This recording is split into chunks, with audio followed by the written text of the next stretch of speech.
Hi friends, welcome to Harish academy. ఈరోజు వార్తలు నిలిచిన జాతీయ, అంతర్జాతీయ, రాష్ట్రీయ అంశాల గురించి, వార్తలు నిలిచిన వ్యక్తులు, అవార్డులు, పుస్తకాలు, మరి క్రీడా సంబంధిత సమాచారం ఒక్కొక్క అంశాన్ని వివరంగా తెలుసుకుందాం. ఈరోజు ఫస్ట్ టాపిక్ వచ్చేసి భారతదేశంలో రక్షణ రంగ అవసరాలను తీర్చడానికి సిద్ధమైన MH-60 Romeo helicopters, MH-60R helicopters అని గుర్తుంచుకోండి. MH-60 రోమియో హెలికాప్టర్స్ పోటీ పరీక్షలకు ప్రిపేర్ అవుతున్న ప్రతి ఒక్క అభ్యర్థి రానున్న పోటీ పరీక్షలను దృష్టిలో ఉంచుకొని మీరు ఏ పోటీ పరీక్షకు ప్రిపేర్ అవుతున్నా, ఏ స్థాయి పోటీ పరీక్షకి సంబంధించిన ప్రిపరేషన్ కొనసాగిస్తున్నా ఖచ్చితంగా చదవాల్సిన కొన్ని ముఖ్యమైన అంశాలు ఉంటాయి.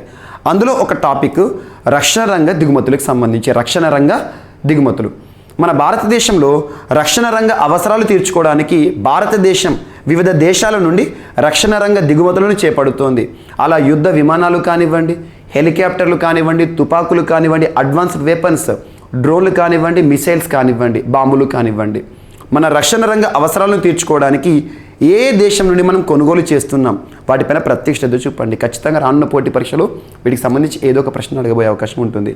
ఈరోజు MH-60R హెలికాప్టర్స్ లేదా MH-60 రోమియో హెలికాప్టర్స్ అని గుర్తుంచుకోండి. ఎగ్జామినేషన్ పాయింట్ ఆఫ్ వ్యూలో టు ద పాయింట్ డైరెక్ట్ అడిగే ప్రశ్న ఏంటంటే, భారత ప్రభుత్వం మన రక్షణ రంగ అవసరాలను తీర్చుకోవడానికి MH-60R హెలికాప్టర్లను ఏ దేశం నుండి కొనుగోలు చేస్తుంది అంటారు. United states of America. Simple answer, America నుండి మనం కొనుగోలు చేస్తున్న MH-60 రోమియో హెలికాప్టర్స్. దాదాపు భారతదేశానికి అమెరికాకి సంబంధించి ఇరు దేశాల మధ్య 24 హెలికాప్టర్లకు సంబంధించి ఒప్పందం కుదిరింది. దాదాపు ఈ ఒప్పందం యొక్క విలువ ఎంత అంటే $2.6 బిలియన్. ఈ వాల్యూ అవసరం లేదు మనకి.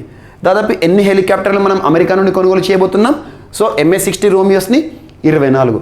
అందులో భాగంగా 2 హెలికాప్టర్లు నిన్నటి రోజున కొచ్చి ఇంటర్నేషనల్ ఎయిర్పోర్ట్కి రీచ్ అయ్యాయి. కొచ్చి ఇంటర్నేషనల్ ఎయిర్పోర్ట్ ఎక్కడ ఉంది? కేరళ రాష్ట్రం. సో 2 హెలికాప్టర్ నిన్నటి రోజున రీచ్ అయ్యాయి. సో డైరెక్ట్ గుర్తుంచుకోండి, భారతదేశంలో రక్షణ రంగ అవసరాలను తీర్చుకోవడానికి ముఖ్యంగా హెలికాప్టర్లకి సంబంధించి భారతదేశం ఏ దేశంతో ఒప్పందాన్ని కుదుర్చుకుంది? అదేంటి? MH-60R హెలికాప్టర్ల కొనుగోలుకి సంబంధించి అంటారు. అమెరికా అని గుర్తుంచుకోండి.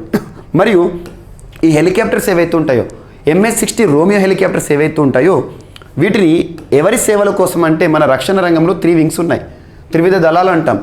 Indian army, Indian navy, Indian air force. గుర్తుంచుకోండి, ఇండియన్ ఆర్మీ, ఇండియన్ నేవీ అంటే నావికా దళం. మన భారతదేశానికి 3 వైపులా కూడా సముద్ర సరిహద్దు ఉంది కదా కాబట్టి. అండ్ ఇండియన్ ఎయిర్ ఫోర్స్ అంటే వైమానిక దళం. సో ఇండియన్ నేవీ అని గుర్తుంచుకోండి. ఇండియన్ నేవీలో సేవలు అందించనున్న MH-60 రోమియో హెలికాప్టర్స్ అని గుర్తుంచుకోండి, సరిపోతుంది. సో ఇదొకటి important. And at the same time ఇటీవల కాలంలో ఇలాంటి అంశాలు ఏవైతే ఉంటే మన రక్షణ రంగ అవసరాన్ని తీర్చుకోవడానికి భారతదేశం లేదా భారత ప్రభుత్వం ఏ దేశాల నుండి కొనుగోలు చేస్తుందంటే, ఇప్పుడు అమెరికాకి సంబంధించి చెప్పాను. అమెరికాకి సంబంధించి ఇంకో కొన్ని ఉన్నాయి. ఎగ్జాంపుల్ P-8I, P-81 కాదు, P-8I. P-8I అంటే ఏంటంటే పొసైడాన్ 8I అనే విమానాలు అడ్వాన్స్డ్ మనకి ఏమిటంటే అడ్వాన్స్డ్ విమానాలని గుర్తుంచుకోండి, అడ్వాన్స్డ్ ఫ్లైట్స్. ఇవి ఎవరి సేవల కోసం అంటే మన భారతదేశంలో ఇండియన్ నేవీలో సేవలు అందిస్తున్నాయి. ఇండియన్ నేవీ, భారత నావికా దళంలో మనకు ముఖ్యంగా 3 వైపుల సముద్ర సరిహద్దు ఉంది కాబట్టి ఈ సముద్ర ప్రాంతంలో నిఘా వ్యవస్థను పెంచడానికి ఇండియన్ నేవీలో వీటిని ఇండక్ట్ చేయడం జరిగింది. పొసైడాన్ 8I విమానాలు ఎవరి సేవలు? మనకు ఇండియన్ నేవీలో సేవలు అందిస్తున్నాయి. చాలామంది ఎయిర్ ఫోర్స్ అనుకుంటారు కానీ నేవీ. అలాగే ఇటీవల కాలంలో అమెరికాకి సంబంధించి మనం అమెరికాను దిగుమతి చేస్తున్న హెలికాప్టర్లు మరికొన్ని ఉన్నాయి. అపాచీ మరియు చినూక్ హెలికాప్టర్లను భారత ప్రభుత్వం ఏ దేశం నుండి కొనుగోలు చేస్తుందంటే అమెరికా. ఇదొకటి ఇంపార్టెంట్. మరియు అమెరికా నుండి మనం ఇటీవల కాలంలో సిగ్ సావర్ తుపాకులను కూడా కొనుగోలు చేశాం.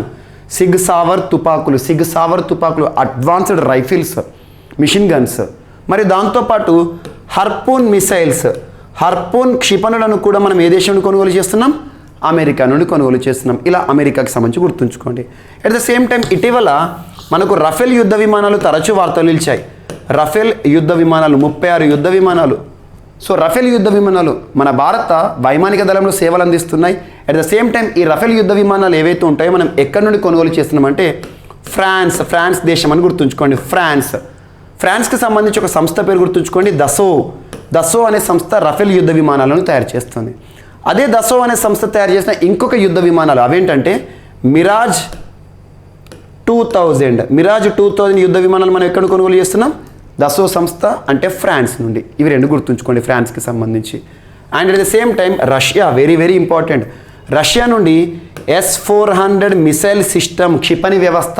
S-400 మిసైల్ సిస్టమ్ అంటే క్షిపణులను లాంచ్ చేసేది కాదు, క్షిపణుల నుండి మనల్ని కాపాడేది, లైక్ ఐరన్ డోమ్. అటువంటి S-400 మనం ఏ దేశం కొనుగోలు చేస్తున్నామంటే రష్యా. Very very important. దీంతోపాటు సుకోయ్ యుద్ధ విమానాలు, సుకోయ్ మరియు AK గన్స్, AK-203 రైఫిల్స్ అని చెప్పేసి తరచు మనం చూస్తున్నాం. అండ్ బ్రాహ్మోస్ క్షిపణి తయారీలో రష్యా భాగస్వామ్యం.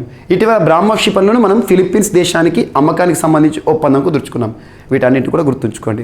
And at the same time ఇటీవల కాలంలో వార్తలు వచ్చిన C-295 అడ్వాన్స్డ్ ఫ్లైట్ ఏదైతే ఉంటుందో మనకు ఎయిర్ ఫోర్స్కి సంబంధించి ఏ దేశం అంటే స్పెయిన్ నుండి కొనుగోలు చేస్తున్నాం. స్పెయిన్. మరియు ఇజ్రాయెల్ విషయానికి వస్తే ఇజ్రాయెల్ విషయానికి వస్తే మనం ఇటీవల కాలంలో తరచూ ఏదో ఒక కొనుగోలును చూస్తున్నాం. అందులో భాగంగా ఇజ్రాయెల్కి సంబంధించి సూసైడ్ డ్రోన్స్ లేదా స్కై స్ట్రైకర్స్ అంటారు. స్కై స్ట్రైకర్ లేదా సూసైడ్ డ్రోన్ను ఏ దేశం నుండి మనం కొనుగోలు చేస్తున్నామంటే Israel. And at the same time ఇజ్రాయెల్కి సంబంధించి అడ్వాన్స్డ్ వెపన్స్ అది Negev light machine gun. Negev అనేది ఇజ్రాయెల్ దేశంలో ఒక రివర్ పేరు. నెగేవ్ లైట్ మిషన్ గన్ అంటే తేలికపాటి మిషన్ గన్స్ని ఎక్కడ కొనుగోలు చేస్తున్నాం? ఇజ్రాయెల్.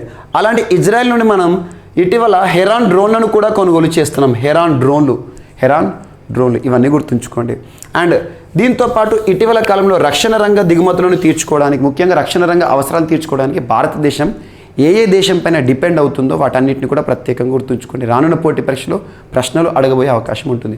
ఇక్కడ మనకు MH-60 రోమియో హెలికాప్టర్స్ గుర్తుంచుకొని అమెరికా నుండి మనం కొనుగోలు చేసిన అడ్వాన్స్డ్ వెపన్స్. మొత్తం 24 హెలికాప్టర్స్ భారతదేశం రావాలి. నిన్నటి రోజున కొచ్చి ఇంటర్నేషనల్ ఎయిర్పోర్ట్కి 2 అడ్వాన్స్డ్ హెలికాప్టర్స్ రావడం జరిగింది. అండ్ నెక్స్ట్ ఈరోజు మరొక అంశం, రక్షణ రంగానికి సంబంధించి పూర్తి స్వదేశీ పరిజ్ఞానంతో తయారు చేయబడిన విక్రాంత్, INS విక్రాంత్. INS అంటే అర్థం ఏంటిదంటే ఇండియన్ నావల్ షిప్. గుర్తుంచుకోండి. ఇటీవల విక్రాంత్కి సంబంధించి ట్రయల్స్ చూసాం మనం డిఫరెంట్ ఫేజెస్లో. సో ఇక్కడ ఏదైనా ఒక అడ్వాన్స్డ్ నావల్ షిప్ కనిపించింది, వార్తల్లో నిలిచింది అంటే దానికి సంబంధించి మనం ఏం చూడాలంటే దాని యొక్క ప్రత్యేకతలు చూడాలి, ఎవరు తయారు చేశారో చూడాలి. దాని యొక్క ప్రత్యేకత పూర్తి స్వదేశీ పరిజ్ఞానంతో మన భారతదేశంలో తొలి విమాన వాహన నౌక ఏదైతే ఉంటుందో అది INS విక్రాంత్. సో ఇక్కడ చూడండి, దేశీయంగా తయారు చేసిన తొలి విమాన వాహక నౌక విక్రాంత్ను దాని తయారీ సంస్థ Cochin ship yard limited, very very important, INS విక్రాంత్ని లేదా తొలి విమాన వాహక నౌక ఏదైతే ఉంటుందో విక్రాంత్ని ఎవరు తయారు చేశారంటే కొచ్చిన్ షిప్ యార్డ్ లిమిటెడ్ వారు ఇటీవల భారత నౌకాదళానికి అప్పగించింది. భారత నౌకాదళానికి అప్పగించిందంటే దీన్ని అతి త్వరలో మనం సేవలను కూడా చూడబోతున్నాం. ఇది ఒకటి ఇంపార్టెంట్. అండ్ వచ్చే నెల 15న అంటే మనకి ఏదైతే ఉందో August 15th మన స్వాతంత్ర దినోత్సవం రోజున వచ్చే నెల 15వ తేదీన ఈ యుద్ధ నౌకను లాంఛనంగా విధుల్లో చేర్చుకునే అవకాశం ఉంది. విక్రాంత్ రాకతో దేశీయంగా విమాన వాహక నౌకలు ఏవైతే ఉంటే వాటిని డిజైన్ చేసుకొని వాటిని నిర్మించుకోగల సత్తా ఉన్న కొద్ది దేశాల జాబితాలో భారత్ కూడా చేరిందంట.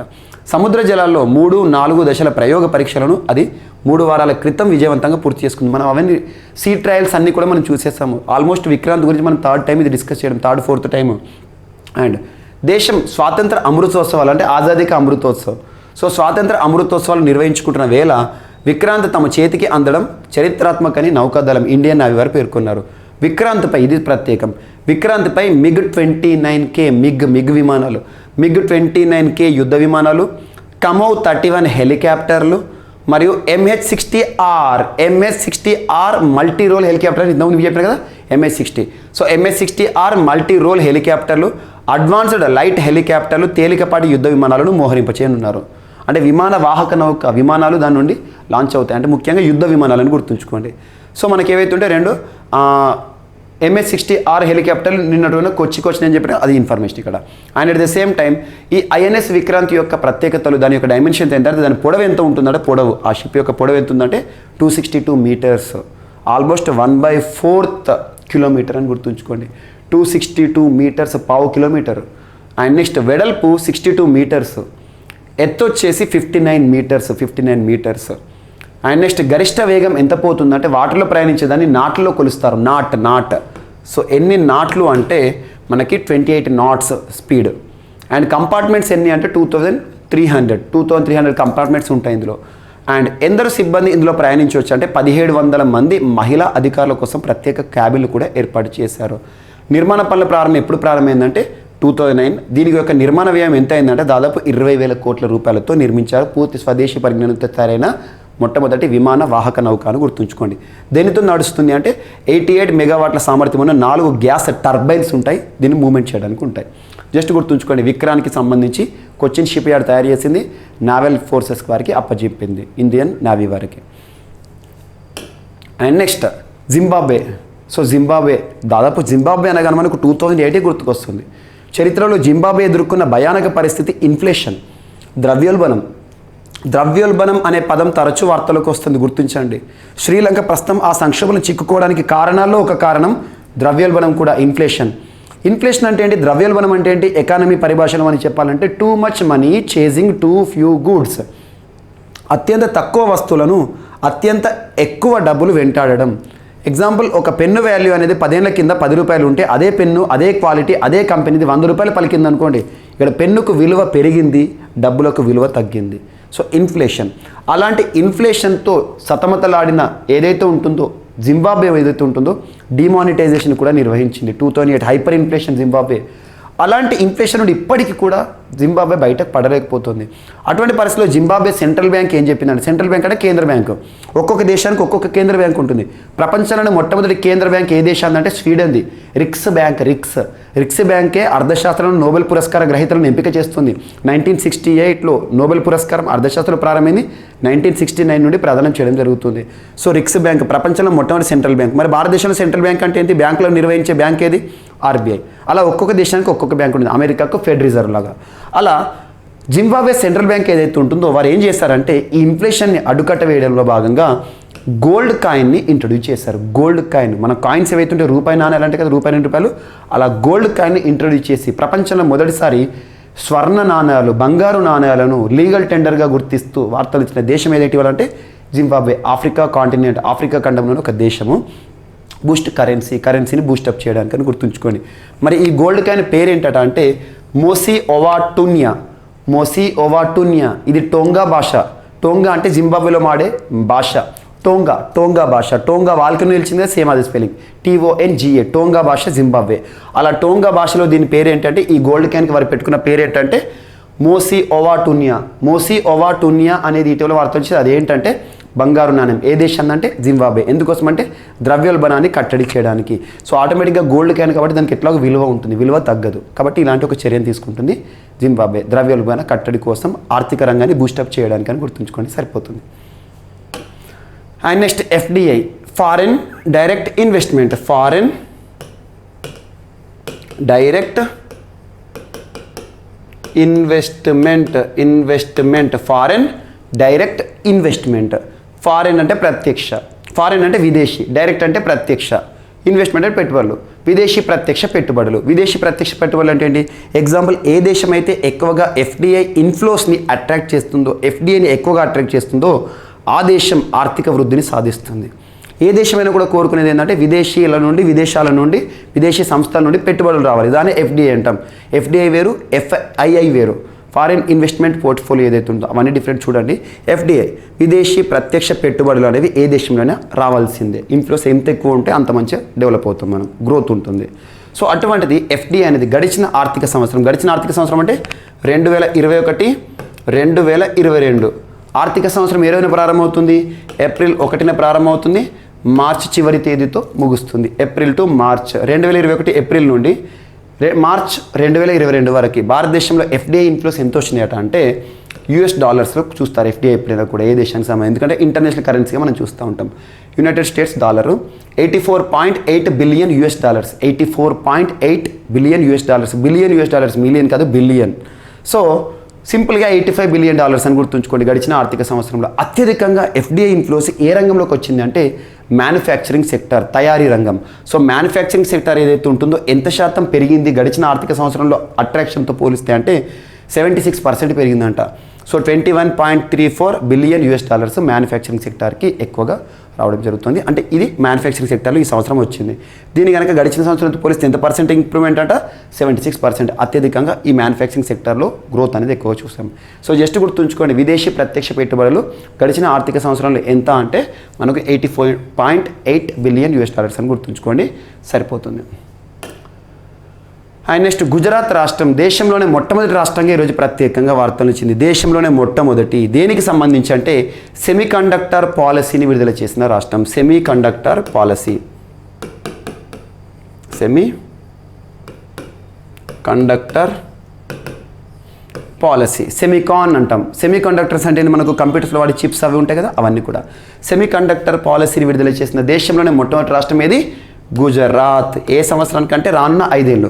సో 2022 సంవత్సరం నుండి 2027 సంవత్సరం వరకు 5 ఏళ్ల పాటు అందుబాటులోకి వచ్చిన 5 ఏళ్ల పాటు అప్లికేబుల్ ఉండే ఒక ప్రత్యేక విధానం. దాదాపు రానున్న 5 ఏళ్లలో 2 లక్షల ఉపాధి అవకాశాలను పెంచాలి సెమీకాన్ ఫీల్డ్లో. సెమీకాన్ అంటే సెమీ కండక్టర్ల తయారీ విషయంలో. ఈ సెమీకాన్కి ప్రత్యేకంగా భారత ప్రభుత్వం కూడా ప్రత్యేక ప్రోత్సాహం ఇస్తుంది. అటువంటిది సెమీకాన్ సిటీగానే ఒక సిటీని మార్చబోతున్నారట. అహ్మదాబాద్ సిటీ, గుజరాత్లోని Ahmedabad is nothing but Gujarat రాష్ట్రానికి సంబంధించి జ్యుడిషియల్ క్యాపిటల్ అని చెప్పొచ్చు. అహ్మదాబాద్, గుజరాత్ రాష్ట్ర హైకోర్టు ఎక్కడ ఉందంటే అహ్మదాబాద్లో ఉంది. సో అలా అహ్మదాబాద్ నగరం మొత్తంలో ఎక్కువగా సెమీ కండక్టర్ ఇండస్ట్రీస్కి ప్రాధాన్యత ఇస్తారంట.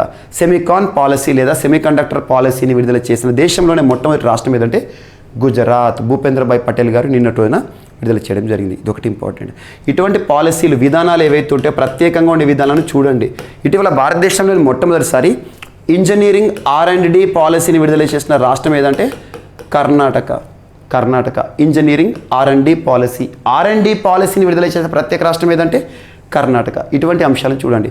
ఇక గుజరాత్ రాష్ట్రం విషయానికి వస్తే ఎక్కువగా అడ్వాన్స్ మనకి, ముఖ్యంగా ఇన్ఫ్రాస్ట్రక్చర్ విషయంలో దేశంలోనే మొట్టమొదటి సీప్లేన్ సర్వీసెస్ గుజరాత్ కెవాడియా ప్రాంతం. అండ్ ఇటీవల కెవాడియా ప్రాంతంలోని నక్లెస్ రోడ్ ఏదైతే ఉంటుందో ఎలక్ట్రిక్ వెహికల్స్ ఓన్లీ రోడ్గా ప్రత్యేకంగా గుర్తింపు పొంది వార్తలు ఇచ్చింది. డ్రాగన్ ఫ్రూట్ ఏదైతే ఉంటుందో డ్రాగన్ ఫ్రూట్ని కమలం పండుగ మార్చారు గుజరాత్ రాష్ట్రం.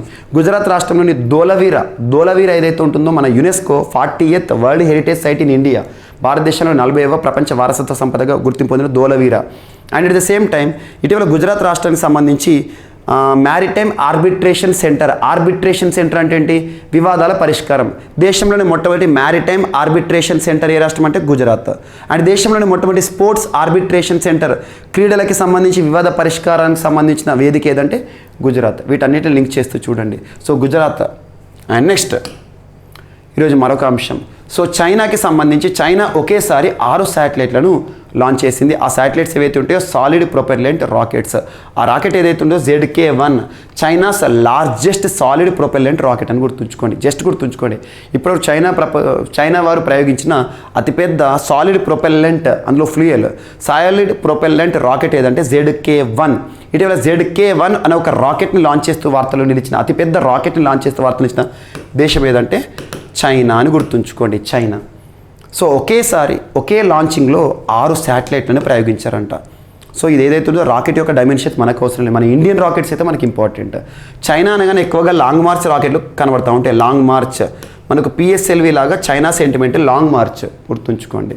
సో ఈరోజు వార్తలు వచ్చింది ZK-1 రాకెట్ దేశంలోనే అత్యంత పెద్దదైన సాలిడ్ ప్రొపెల్లెంట్ రాకెట్ అని గుర్తుంచుకోండి. ఇక చైనా విషయానికి వస్తే ఇటీవల తరచూ స్పేస్ ప్రయోగాలతో వార్తలు నిలుస్తుంది. చైనా సొంతంగా నిర్మిస్తున్న తియాంగాంగ్ అంతరిక్ష పరిశోధన కేంద్రాన్ని ఇటీవల మనం చూడడం జరిగింది. Tiangong. And at the same time చైనాకి సంబంధించి NEO-01 రోబో శాటిలైట్, షిజివాన్ 21 అనే స్పేస్ డెబ్రిస్ని నిర్వహించే శాటిలైట్ కానివ్వండి. అండ్ చైనాకి సంబంధించి ఇటీవల ప్రత్యేకంగా జురాంగ్ రోయర్ వార్తలు నిలిచింది. చైనా సృష్టించిన కృత్రిమ సూర్యుడి పేరు టోకోమ్యాక్. వీటన్నిటిని ప్రత్యేకంగా లింక్ చేస్తూ చూడండి. రానున్న పోటీ పరీక్షలు అడగబోయే అవకాశం ఉంటుంది. అండ్ నెక్స్ట్ ఒక ప్రత్యేకమైన రైట్ గుర్తింపబడుతూ ఈరోజు వార్తలు ఇచ్చింది. ఆ రైట్ ఏంటంటే healthy environment as a human right. Healthy environment, ఆరోగ్యవంతమైన పర్యావరణం ప్రతి వ్యక్తి యొక్క ఒక హక్కును గుర్తిస్తున్నారు. UNGA United nations general assembly ఏదైతే ఉంటుందో ఐక్యరాజ్య సమితికి సంబంధించి యునైటెడ్ నేషన్స్ జనరల్ అసెంబ్లీ ఇటీవల సభ్య దేశాలు ఏవైతే ఉంటాయో దాదాపు 193 దేశాల మధ్య ఓటింగ్ని నిర్వహించింది. ఆ ఆ ఓటింగ్లో 161 దేశాలు హెల్దీ ఎన్వైర్న్మెంట్ని మానవ హక్కుగా గుర్తించాలని చెప్పేసి ఓటుకి మద్దతు పలికాయి. మరి భారతదేశం యొక్క స్టాండ్ ఏంటంటే భారతదేశం కూడా ఈ ఓటింగ్కి మద్దతు పలికింది. 161 దేశాల్లో భారత్ కూడా ఉంది. సో స్వచ్ఛమైన ఆహారం లేదా స్వచ్ఛమైన పర్యావరణం, సో హెల్దీ ఎన్వైర్న్మెంట్ ఏదైతే ఉంటుందో ప్రతి వ్యక్తికి కూడా హక్కుగా ఇవ్వాలంట. ఇటువంటి అంశాలు మనం తరచూ చూస్తున్నాం. సో ఎగ్జాంపుల్, స్వచ్ఛమైన గాలి, పరిశుభ్రమైన నీరు, సుస్థిర వాతావరణం పొందడం ప్రతి వ్యక్తికి కూడా ఒక హక్కు.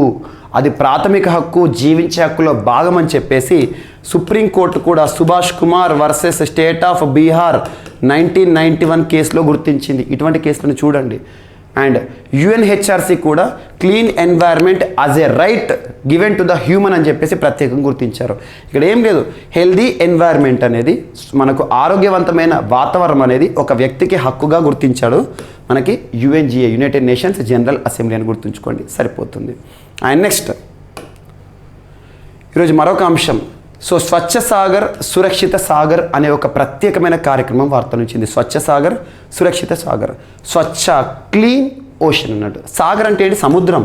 సాగర్, స్వచ్ఛ అంటే పరిశుభ్రమైన, స్వచ్ఛ సాగర్ అండ్ సురక్షితమైన సముద్రం అన్నట్టు, సురక్షిత సాగర్.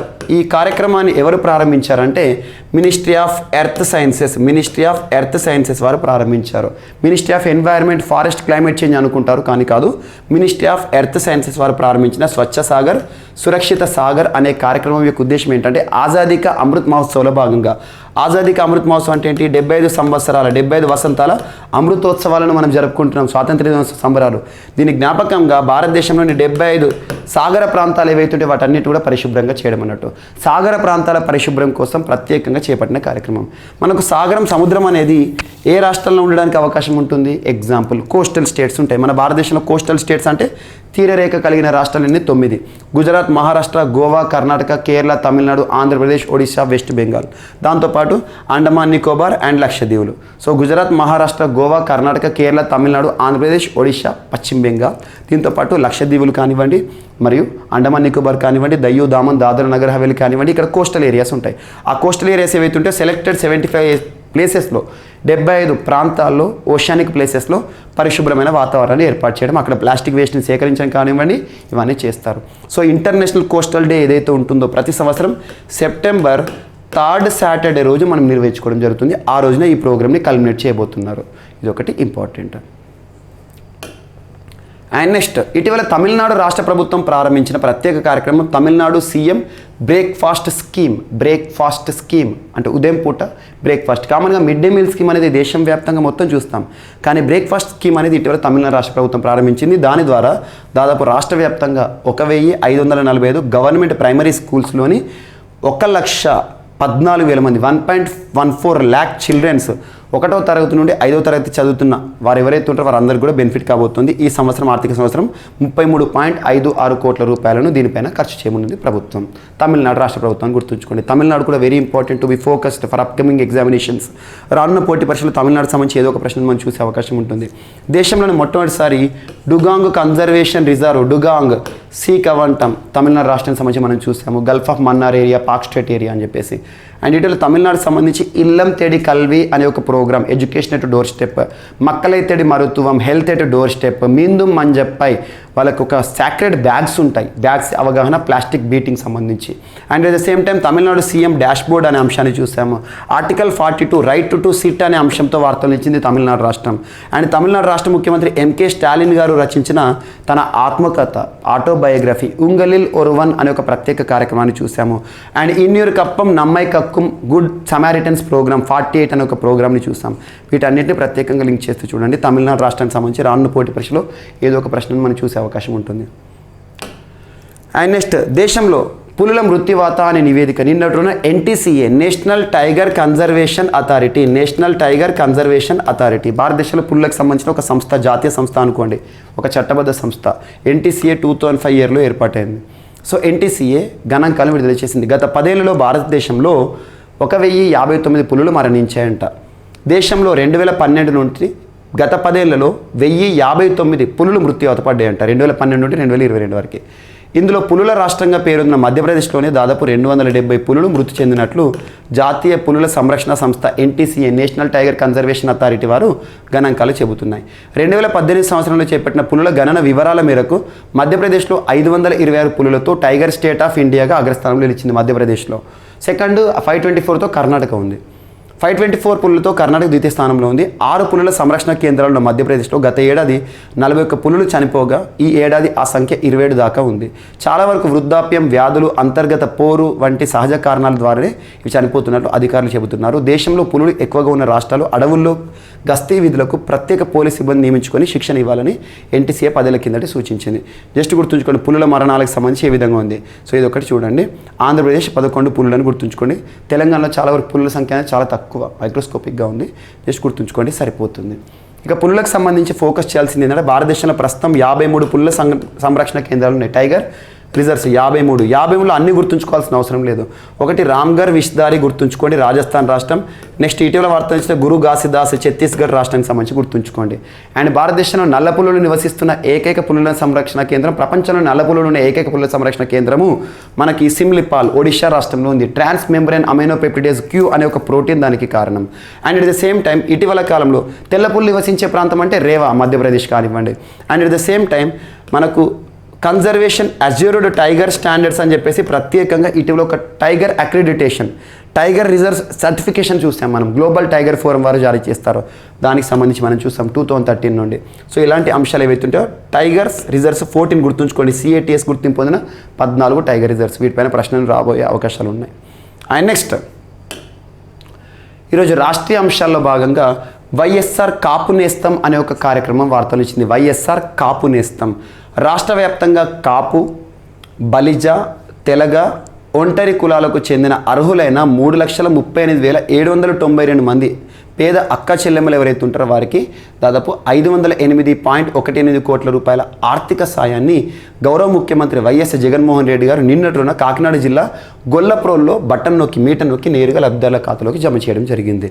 సో దీని యొక్క ప్రత్యేకత ఏంటంటే వైఎస్ఆర్ కాపు నేస్తం కార్యక్రమం యొక్క ప్రత్యేకత ఏంటంటే ఈ ప్రోగ్రాం ద్వారా 45 నుండి 60 ఏళ్ల లోపు ఉన్న కాపు, బలిజ, తెలగ, ఒంటరి కులాలకు సంబంధించి ఆ పేద అక్క చెల్లెలు ఎవరైతే ఉంటారో ఆర్థికంగా నిలదొక్కుకోవడానికి వారికి మంచి జరగాలనే తపనతో ఏటా 15,000 రూపాయల చొప్పున 5 ఏళ్లలో మొత్తం 75,000 రూపాయల ఆర్థిక సాయాన్ని జగన్ ప్రభుత్వం అందజేస్తుంది. ఇది గుర్తుంచుకోండి, సరిపోతుంది.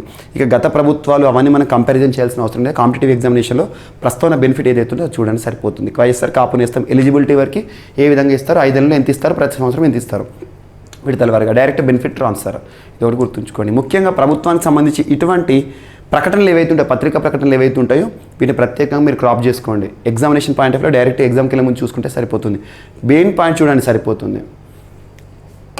అండ్ నెక్స్ట్ ఈరోజు వార్తలు వచ్చిన వార్తల వ్యక్తుల్లో సెబాస్టియన్ వెట్టెల్ వార్తలు నిలిచారు. సెబాస్టియన్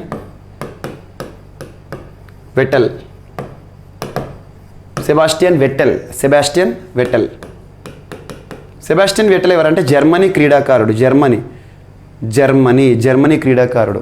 సో జర్మనీకి చెందిన సెబాస్టియన్ వెట్టెల్ తను క్రీడకు వీడ్కోలు పలుకుతూ వార్తలు ఇచ్చారు. క్రీడ మరి ఏ క్రీడో తెలియాలి. Formula 1 racer, formula 1 speed car race ఉంటాయి కదా, మనం ఇటీవల Lewis Hamilton, Max Verstappen, Bottas ఇటువంటి చూస్తాం కదా. సెబాస్టియన్ వెట్టెల్ ఫార్ములా 1 ఆటగాడు, దిగ్గజ ఆటగాడు.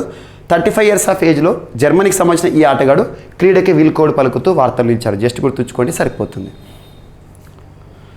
అండ్ నెక్స్ట్ ఈరోజు మరణిస్తూ వార్తలు ఇచ్చిన యూకేలో సెట్ అయిన యునైటెడ్ కింగ్డమ్ యూకేలో సెట్ అయిన మన సింగర్, సో ఎవరైతే ఉంటారో బల్విందర్ సఫ్రీ సింగ్ మరణిస్తూ వార్తలు ఇచ్చారు. ఇతను పాప్ సింగర్.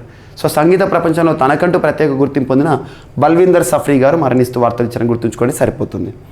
అండ్ నెక్స్ట్ ఈరోజు వార్తలు ఇచ్చిన చివరి టాపిక్, వార్తలు ఇచ్చిన ఒక వ్యక్తి పాకిస్తాన్ దేశంలో తొలి హిందూ మహిళా DSPగా మనీషా, తెలుగు అమ్మాయి వార్తలు ఇచ్చింది. యాక్చువల్గా తెలుగు కాదు, హిందూ అమ్మాయిగా వార్తలు ఇచ్చింది. పాకిస్తాన్లో హిందూ మైనారిటీ వర్గానికి, ఎందుకంటే పాకిస్తాన్లో మైనారిటీలు హిందువులు, majority Muslims, theocratic country. Theocratic అంటే మతమే ప్రధాన పాత్ర పోషిస్తుంది.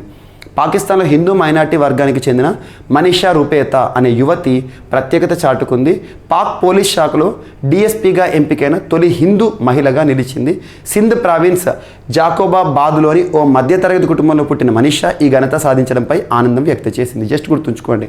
సో పాకిస్తాన్లో ఇటీవల తొలి హిందూ మహిళ డిఎస్పీ అయింది. తన పేరు ఏంటంటే మనీషా రూపేత అని గుర్తుంచుకోండి, సరిపోతుంది. సో ఇవి ఈరోజు వార్తలు నిలిచిన అంశాలు. ఒకసారి ర్యాపిడ్గా క్విక్ రివిజన్ చేస్తే, Indian Navy index MH-60 Romeo helicopters. MH-60 Romeo హెలికాప్టర్ని భారత ప్రభుత్వం ఎవరి నుండి కొనుగోలు చేస్తుంది? రక్షణ రంగ దిగుమతులకు సంబంధించి నేను చెప్పిన పాయింట్స్ ఏవైతే ఉంటే వాటన్ని లింక్ చేస్తూ చూడండి. And next Vikrant, INS Vikrant భారతదేశంలోని మొట్టమొదటి లేదా తొలి పూర్తి స్వదేశీ పరిజ్ఞానంతో తయారు చేయబడిన విమాన వాహక నౌక కొచ్చిన్ షిప్ యార్డ్ వారు తయారు చేశారు. నావికా దళానికి అందజేత అనే ఒక కార్యక్రమాన్ని మనం చూసాము. అండ్ నెక్స్ట్ జింబాబ్వే తీవ్రంగా జరుగుతున్న ద్రవ్యోల్బణాన్ని కట్టడి వేయడానికి, ద్రవ్యోల్బణాన్ని అడ్డుకునేందుకు గోల్డ్ కాయిన్స్ని ముద్రిస్తూ వార్తలు ఇచ్చిన ఆ గోల్డ్ కాయిన్ పేరు గుర్తుంచుకొని మోసీ ఒవాటునియా. అండ్ నెక్స్ట్ భారతదేశంలో విదేశీ ప్రత్యక్ష పెట్టుబడులకు సంబంధించి కొన్ని గణాంకాల వార్తలు ఇచ్చాయి. గడిచిన ఆర్థిక సంవత్సరం ఆల్మోస్ట్ $84.8 బిలియన్ భారతదేశంలోకి ఇన్ఫ్లోస్ రూపంలో రావడం జరిగింది. అత్యధికంగా మ్యానుఫ్యాక్చరింగ్ సెక్టర్ అని గుర్తుంచుకోండి. అండ్ గుజరాత్ భారతదేశంలో మొట్టమొదటి రాష్ట్రంగా వార్తలు ఇచ్చింది. సెమీ కండక్టర్ సంబంధించి ప్రత్యేక పాలసీ విధానాన్ని ప్రకటించిన రాష్ట్రం అని గుర్తుంచుకోండి, సరిపోతుంది. అండ్ చైనా చరిత్రలోనే అతిపెద్ద సాలిడ్ ప్రొపెల్లెంట్ రాకెట్ని లాంచ్ చేసి వార్తలు ఇచ్చింది. ZK-1 రాకెట్ ఒకేసారి ప్రయోగంలో ఒకే లాంచింగ్లో 6 శాటిలైట్లను పంపడం జరిగింది. అండ్ నెక్స్ట్ హెల్దీ ఎన్వైర్న్మెంట్, ఆరోగ్యవంతమైన వాతావరణం ప్రతి వ్యక్తికి హక్కు అని చెప్పేసి ఐక్యరాజ్య సమితికి సంబంధించిన యునైటెడ్ నేషన్స్ జనరల్ అసెంబ్లీలో జరిగిన ఓటింగ్, భారతదేశం ఈ ఓటింగ్కి మద్దతు ఇచ్చింది. అండ్ నెక్స్ట్ స్వచ్ఛ సాగర్ సురక్షిత సాగర్ అనే ఒక ప్రత్యేకమైన కార్యక్రమం, సముద్ర ప్రాంతాల పరిరక్షణ అనే కార్యక్రమం వార్తలు నిలిచింది. సో భారతదేశంలో ఆజాదీ కా అమృత్ మహోత్సవం సంబంధించి. అండ్ నెక్స్ట్ తమిళనాడు రాష్ట్ర ప్రభుత్వం ప్రారంభించిన తమిళనాడు సీఎం బ్రేక్ఫాస్ట్ స్కీమ్, దీని ద్వారా లబ్ధిదారులు ఏంటో చూడండి, సరిపోతుంది. అండ్ నెక్స్ట్ భారతదేశంలో పులుల మృత్యువాతకు సంబంధించి నేషనల్ టైగర్ కన్జర్వేషన్ అథారిటీ వారు విడుదల చేసిన గణాంకాలు. అండ్ నెక్స్ట్ వైఎస్ఆర్ కాపు నేస్తం నిన్నటి రోజున బెనిఫిషియరీస్ ఎవరైతే ఉంటారో వాళ్ళ అకౌంట్లోకి నేరుగా డబ్బులను బదిలీ చేయడం జరిగింది. And next Sebastian Vettel formula 1 racer Germany ఆటగాడు క్రీడకు వీడ్కోలు పలుకుతూ ఫార్ములా 1 క్రీడకే వీడ్కోలు రిటైర్మెంట్ ప్రకటిస్తూ వార్తలు ఇచ్చారు. ప్రముఖ సింగర్ బల్వీందర్ సఫ్రీ గారు మరణిస్తూ వార్తలు ఇచ్చారు. UK సెటిల్డ్ ఫ్రమ్ పంజాబ్, మన భారతీయుడు. అండ్ పాకిస్తాన్లో తొలి హిందూ మహిళా DSP మనీషా రూపేత గారు వార్తలు నిలిచారు. సో ఇవి ఈరోజు వార్తలు నిలిచిన అంశాలు. మిస్లేనియస్ అంశాలు ఏమైనా మిగిలిపోతే మాత్రం రేపటి క్లాస్లో యాడ్ చేసుకుని నేర్చుకుందాం. రేపు కలుద్దాం. Thank you.